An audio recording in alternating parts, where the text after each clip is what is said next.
কলকাতায় জমে উঠেছে তুফান। কলকাতায় হিট তুফান। তবে এবার ঘটল এক অবাক করা কাণ্ড।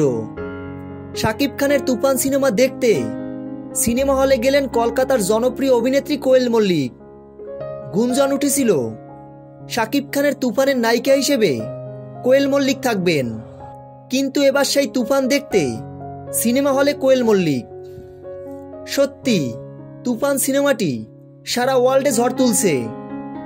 একে একে সকলে প্রশংসা করছেন শাকিব খানের তুফান সিনেমা দেখে। দিন যতই সামনে আগাচ্ছে তুফানের তীব্রতা যেন বেড়েই চলছে। ওপার বাংলার অভিনেত্রী কোয়েল মল্লিক বলেন, তুফান সিনেমাটি অসাধারণ হয়েছে। কোয়েল মল্লিক তুফান সিনেমাটি দেখে বেশ ভালো একটা রিভিউ দিয়েছেন। তো ভিউয়ার্স, তুফান সিনেমাটি দেখে আপনাদের কাছে কেমন লেগেছে কমেন্টে জানাতে ভুলবেন না। তুফান সিনেমার সকল আপডেট ভিডিও সবার আগে পেতে আমাদের চ্যানেলটি সাবস্ক্রাইব করে আমাদের পাশে থাকুন। ধন্যবাদ।